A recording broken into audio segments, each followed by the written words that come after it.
നമുക്ക് അലീനയുടെയും മനുഷ്യങ്ങളുടെയും നല്ലൊരു കഥ കേട്ടാലോ?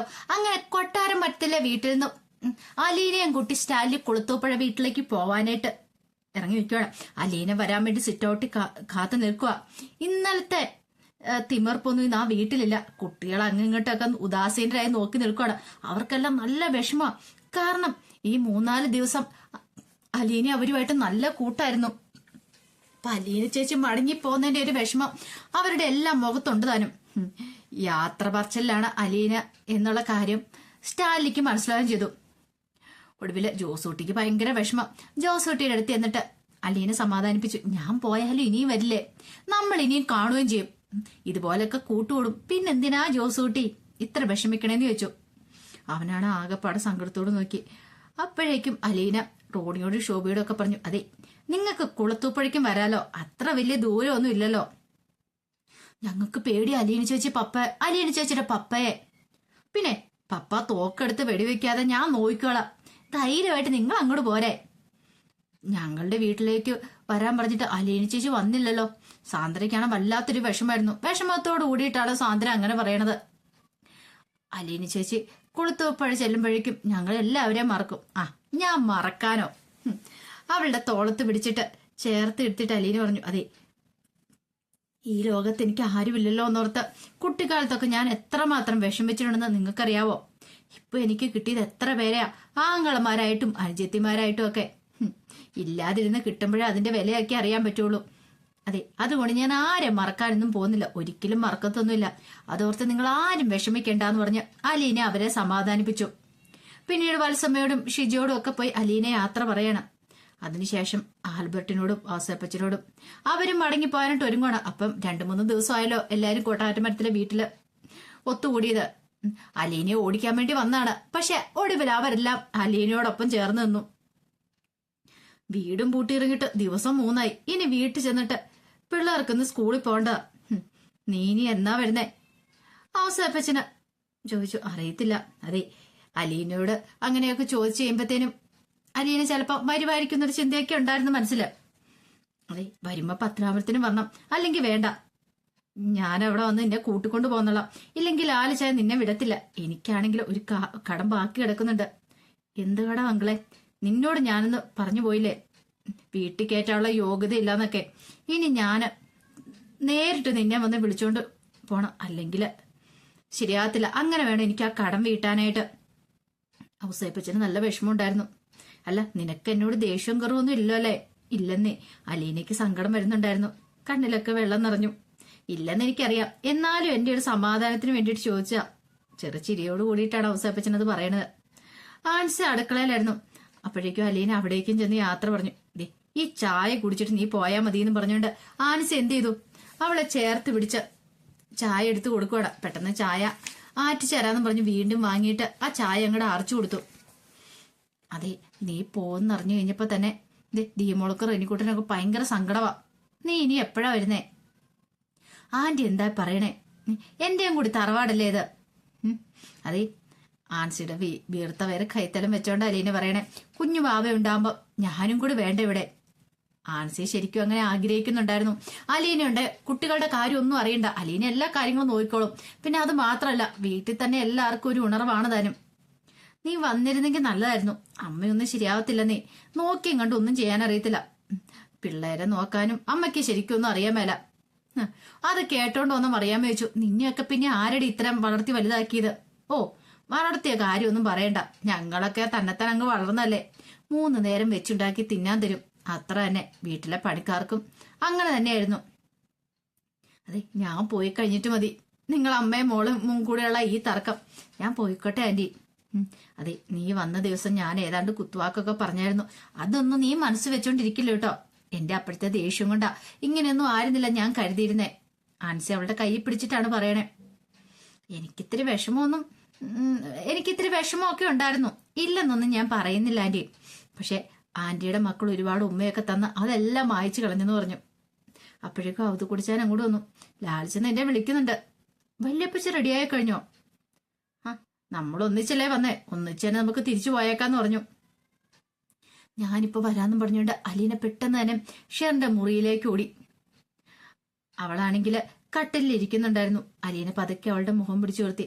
ഞാൻ പോയിട്ട് വരട്ടെന്ന് പറഞ്ഞുകൊണ്ട് ആ നെറ്റിയിൽ ഒരു ഉമ്മ കൊടുക്കണം. ഷെറും പ്രതീക്ഷയോടുകൂടി അവളെ നോക്കി. എല്ലാം ശരിയാകുന്നേ, ഞാനല്ലേ പറയണത്, എവിടെയുണ്ടെങ്കിലും നമുക്ക് കണ്ടുപിടിക്കാട്ടോ എന്ന് പറഞ്ഞു. അലീന ഓടി സിറ്റ് ഔട്ടിൽ എത്തിയപ്പോഴത്തേനും സ്റ്റാലിൽ കാറി കയറിയിട്ടുണ്ടായിരുന്നു. കുട്ടികളെല്ലാം സിറ്റ് ഔട്ടിൽ തന്നെയുണ്ട്. അവൾ കുഞ്ഞിന് ദൈവം അവൾക്കൊരു ഉമ്മയൊക്കെ നൽകി. ഇനി വരുമെന്ന് പറഞ്ഞ് അവളെ ആശ്വസിപ്പിച്ചു. ജോണാണെങ്കിൽ പിണങ്ങി മാറിയിരിക്കുകയാണ്. രാവിലെ മുതൽ പിടി കൊടുത്തില്ല. കാരണം അലീന പോകുന്നതിന്റെ സങ്കടം കാര്യങ്ങളൊക്കെയാണ്. ഇടയ്ക്ക് അവന്റെ അടുത്ത് നിന്ന് അവനെ ചേർത്ത് പിടിച്ചൊരു ഉമ്മയൊക്കെ കൊടുക്കാൻ തുടങ്ങിയെങ്കിലും ചിണുങ്ങിക്കൊണ്ട് അലീനയെ തള്ളി മാറ്റുകയും ചെയ്തേ. ഒടുവിൽ അലീന അവധി കുടിച്ചാലും ചെന്ന് കാറിൽ കയറി. സ്റ്റാലി മുറ്റത്തിട്ട് കാർ തിരിച്ച്. അങ്ങനെ അതിനിടയിൽ തന്നെ എല്ലാരും ഒന്ന് നോക്കുകയും ചെയ്തു. അവസാനപ്പച്ചനും ഭാര്യയും മക്കളും മറിക്കുട്ടി എല്ലാരും ഉണ്ട്. എല്ലാരും വാതിക്കല്. അങ്ങനെ എല്ലാവരെയും ആശ്ചര്യപ്പെടുത്തിക്കൊണ്ട് ഷെറിൻ വന്ന് നിൽക്കുന്ന അയാൾ കണ്ടു. സ്റ്റാലിക്കാണെങ്കിൽ എന്തെന്നില്ലാത്തൊരു ആശ്ചര്യം തോന്നി. അയാൾ എത്രയോ തവണ ഈ തറവാട്ടി വന്നു പോയിരിക്കുന്നു.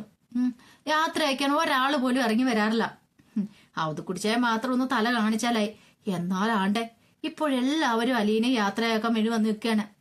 അവർ അവളുടെ നേർക്ക് കൈവീശി കാണിക്കുന്നു. അവള് തിരിച്ചു. അങ്ങനെ സ്റ്റാലിലെ കാറ് മുന്നോട്ടെടുത്തു. പതുക്കെ പോയി. ഞാനിന്നലെ എത്തിയിട്ട് നിന്റെ അടുത്തേക്ക് വന്നില്ല, എന്നോട് സംസാരിച്ചില്ല. സ്റ്റാൻലി അലീനയെ പലതൊക്കെ കുറ്റപ്പെടുത്തിക്കൊണ്ടാണ് പറയണേ. അപ്പോഴേക്കും അവൾ അതിശയത്തോട് ചോദിച്ചു, അല്ല ഞാനിപ്പോഴും പപ്പയുടെ കൂടെ തന്നെയല്ലേ, പിന്നെന്താന്ന് ചോദിച്ചു. ഇനി നിന്നെ ഞാൻ എങ്ങോട്ടും വിടുന്നില്ല, ചെന്ന് ചേരുന്നിടത്ത് പറ്റി കൂടിക്കോളും. അലീനയ്ക്ക് മനസ്സിലായി അതൊരു പരിഭവം പറിച്ചില്ലാന്നുള്ള കാര്യം. 3-4 ദിവസം മാറി നിന്ന് കഴിഞ്ഞപ്പോ പപ്പായിക്കും ഭയങ്കര വിഷമമാണെന്നുള്ള കാര്യം മനസ്സിലാവുകയും ചെയ്തു. അങ്ങനെ പിന്നീട് അവര് വീട്ടിലേക്ക് വന്നു കഴിഞ്ഞപ്പോഴത്തേനും നായ്ക്കളെല്ലാം കുറച്ചുകൊണ്ട് ഓടി ഇറങ്ങി വന്നു. അലീന അവരെ ഒന്ന് തൊട്ടും തലോടിയൊക്കെ ഒന്ന് സമാധാനിപ്പിച്ചു. അതിനുശേഷം അടുക്കളയിലേക്ക് കയറി പെട്ടെന്ന് തന്നെ ഒരു ബ്രേക്ക്ഫാസ്റ്റ് ഉണ്ടാക്കി. അത് കഴിച്ചിട്ട് സ്റ്റാൻലി തോട്ടത്തിലേക്ക് പോയി. അലീന അടുക്കളപ്പണി ചെയ്യാനായിട്ട് അടുക്കളയിലേക്ക് കയറുകയും ചെയ്തു. കുറച്ച് കഴിഞ്ഞു കഴിഞ്ഞപ്പോഴത്തേനും ഒരു കാറിന്റെ ഹോണടി ശബ്ദം കേട്ടു. അലീന ചെന്ന് നോക്കിക്കഴിഞ്ഞപ്പോഴത്തേനും കാറിന്ന് ബാലേന്ദ്രൻ ഇറങ്ങുന്ന കണ്ടു. നായ്ക്കളെ പേടിയുള്ളതുകൊണ്ട് ബാലേന്ദ്രൻ കാറിൽ നിന്ന് ഇറങ്ങിയെങ്കിലും ഡോറൊന്ന് പിടിപെടുകയോ ഡോർ അടയ്ക്കുകയോ ചെയ്തില്ല. വീട്ടിനുള്ളിൽ നിന്ന് അലീന ഓടി ഇറങ്ങി വരുന്ന കണ്ടു കഴിഞ്ഞപ്പോഴത്തേനും അയാൾക്ക് സമാധാനമായി. ഒരു നിമിഷം അലീന ബാലേന്ദ്രന്റെ മുന്നിൽ വന്ന് നിന്നു. പിന്നെ പെട്ടെന്ന് സന്തോഷത്തോട് കൂടിയിട്ട് അച്ചാന്നും വിളിച്ചോണ്ട് ഓടി അങ്ങ് ചെന്നു. അത് കണ്ടപ്പോ തന്നെ ബാലേന്ദ്രന് മനസ്സിലായി എത്രത്തോളം സ്നേഹം ഇവൾക്ക് തന്നോട് ഉണ്ടെന്ന്. അതുമാത്രല്ല, ഓർക്കാപ്പുറത്ത് കണ്ടതിന്റെ ഒരു അത്ഭുതവും ആനന്ദമൊക്കെ ഉണ്ടായിരുന്നു. അല്ല ഞാൻ വിളിക്കണോ മോളേന്ന് പെട്ടെന്ന് ബാലേന്ദ്രൻ ചിരിച്ചോണ്ടാ ചോദിക്കുന്നേ. പിന്നെ വേണ്ടേ. ബാലേന്ദ്രന് പെട്ടെന്ന് തന്നെ മോളേന്നും വിളിച്ചോണ്ട് ചേർത്ത് പിടിച്ചു. അതെ, ഒരു സല്യൂട്ടും കൂടി അടിച്ചിരുന്ന ഗംഭീര വായനെന്ന് പറഞ്ഞു. അലീന ചിരിച്ചുകൊണ്ടാ പറഞ്ഞേ. ബാലേന്ദ്രൻ മേനോനും ചിരിച്ചു. അല്ല നിനക്ക് സുഖമാണോടി മോളെ ഇവിടെ? എന്നെ കണ്ടിട്ട് അച്ഛൻ എന്ത് തോന്നുന്നു? ഇത്തിരി കൂടെ നിറം വെച്ച പോലെയൊക്കെ തോന്നുന്നുണ്ട്. പിന്നെ ഒരു അല്പം കൂടെ മിനിങ്ങി. സന്തോഷത്തോട് കൂടിയിട്ട ബാലേന്ദ്രൻ അത് പറയണേ. അത്രയ്ക്ക് ദിവസങ്ങളൊന്നും ആയിട്ടില്ല അച്ഛാ. 1 മാസമായോ അച്ഛൻ എന്നെ ഇവിടെ കൊണ്ടു വിട്ടിട്ട്? അതെനിക്കറിയില്ല. പക്ഷെ അന്നത്തെ നിന്റെ മുഖം ഞാൻ കൃത്യമായിട്ട് ഓർക്കുന്നുണ്ട്. ലോകത്തിന്റെ ഏതോ മൂലയ്ക്ക് നിന്നെ കൊണ്ടു കളയാൻ വന്ന പോലെ ഒരു ഭാവം. ഇവിടെ വേണ്ടായിരുന്നു വെച്ചാ എന്ന് നീ എന്നോട് പറഞ്ഞില്ലെങ്കിലും നിന്റെ മനസ്സിൽ ആ പരാതി ഉണ്ടായിരുന്നു എനിക്കറിയാം. ഞാൻ നിന്നെ ഇവിടെ എത്തിച്ചിട്ട് തിരിച്ചു പോകുമ്പോ എല്ലാവരാലും ഉപേക്ഷിക്കപ്പെട്ട പോലെ നിറഞ്ഞ കണ്ണുകളായി നീ മുറ്റത്ത് നോക്കിയെന്ന് ഞാൻ ഓർക്കുന്നുണ്ട്. ഇപ്പോഴോ അച്ഛൻ ഇവിടെ കൊണ്ടുവിട്ട് തെറ്റായെന്ന് തോന്നുന്നുണ്ടോ നിനക്ക്? അലീനയുടെ കണ്ണുകളൊക്കെ പെട്ടെന്ന് നിറഞ്ഞു. അച്ഛാ ഒരിക്കലും ഇല്ല, എനിക്ക് സന്തോഷമേ ഉള്ളൂ. അച്ഛനല്ലാതെ വേറെ ആളും ഇങ്ങനൊരു ത്യാഗം എനിക്ക് വേണ്ടി ചെയ്യില്ല എന്ന് എനിക്കും അറിയുകയും ചെയ്യാം. പെട്ടെന്ന് അലീന ബാലേന്ദ്രന്റെ കൈ പിടിച്ചിട്ട് പറഞ്ഞു, എത്ര കോടി നന്ദി അച്ഛനോട് പറയണം ഞാൻ, എനിക്കറിയില്ല എന്ന് പറഞ്ഞു. ബാലേന്ദ്രന്റെ മനസ്സ് നിറഞ്ഞു. അതെ, നീ എന്നെ ഇവിടെ നിർത്തി തന്നെ വർത്താനം പറഞ്ഞോണ്ടിരിക്കണം. തിരിച്ചയക്കാനൊന്നും പ്ലാൻ ഇല്ലല്ലോ. അച്ഛനല്ലേ ഇവിടെ നിന്ന് കളഞ്ഞേ. അലീന കണ്ണു കുളച്ചോണ്ട് പരിഭവിച്ചു. അതെ, നായ്ക്കളെ പേടിച്ചിട്ട് എന്നാ ആക്രമിക്കാൻ വന്നാലേ ചാടിക്കാനുള്ളിൽ കയറി രക്ഷപ്പെടേണ്ടെന്ന് ചോദിച്ചു. അതെ, ഇവിടുത്തെ നായ്ക്കൾ അങ്ങനൊന്നും ആരും ഉപദ്രവിക്കില്ല അച്ഛാ. ശത്രുക്കളെയും മിത്രങ്ങളെയൊക്കെ അവർക്ക് തിരിച്ചറിയാം. അല്ലെങ്കിലും അമിത ശൗര്യക്കാരെയൊന്നും തുറന്നു വിടാറുമില്ല. അച്ഛൻ വാന്ന് പറഞ്ഞോണ്ട് ബാലേന്ദ്രന്റെ കൈ പിടിച്ച് സിറ്റോളിലേക്ക് നടക്കാൻ തുടങ്ങി. 1 മിനിറ്റ് എന്ന് പറഞ്ഞോണ്ട് ബാലേന്ദ്രൻ തിരിഞ്ഞ കാറിന്റെ പിൻസീറ്റിൽ വെച്ചിരുന്ന ഒരു പാക്കറ്റ് എടുത്തു. അത് അലീനയ്ക്ക് നേർക്ക് നീട്ടി. ഇതെന്താ അച്ഛാ? അച്ഛൻ മോളെ കാണാൻ വരുമ്പോ എന്തെങ്കിലും സമ്മാനം വേണ്ടേ? താങ്ക് യു അച്ഛാന്നും പറഞ്ഞോണ്ട് അലീനയെ സന്തോഷത്തോടെ വാങ്ങി. ബാലേന്ദ്രനെ കൂട്ടി അവള് വീടിനുള്ളിലേക്ക് കയറിപ്പോയി. ഇരിപ്പുമുറിയില് അവത് കുടിച്ചാനിരിക്കുന്ന കണ്ടു. അപ്പോഴേക്കും അലീനയോട് അതാരാ വന്നിരിക്കണം എന്നൊക്കെ ചോദിച്ചു. ഇതിന്റെ അച്ഛനാന്ന് പറഞ്ഞ് പരിചയപ്പെടുത്തി. അച്ഛനാണ് എനിക്ക് പപ്പയെ കണ്ടുപിടിച്ചതെന്നും ഇവിടെ കണ്ടുവന്ന് ഏൽപ്പിച്ചു. ഇവിടെ വരുന്നതിന് മുമ്പ് കുറെ നാള് അച്ഛന്റെ വീട്ടില് താമസിച്ചിരുന്നേ. അപ്പോഴേക്കും ബാലേന്ദ്രൻ അവതുക്കുട്ടിച്ചാന്റെ അടുത്തെത്തി. അല്ല, നമ്മൾ തമ്മിൽ മുമ്പൊന്ന് പരിചയപ്പെട്ടിട്ടുണ്ടായിരുന്നു. പിന്നെ ഞാനൊന്ന് ഇവിടെ കൊണ്ടുപോയി വിടാൻ വന്നു കഴിഞ്ഞപ്പോ ഇവിടെ ഇല്ലായിരുന്നല്ലേ? ഇല്ല, ഇവളിവിടെ താമസം തുടങ്ങിയതിന് ശേഷം ഞാൻ ഇങ്ങോട്ടേക്ക് വന്നത് അവതുക്കുട്ടിച്ചാൻ മറുപടി പറയുകയും ചെയ്തു. അലീന ബാലേന്ദ്രനെ ഡൈനിങ് റൂമിലേക്ക് കൂട്ടിക്കൊണ്ടുപോയി. അച്ഛൻ എന്താ വേണ്ട? ചായ, കോഫി, എന്ത് വെള്ളം പറഞ്ഞു.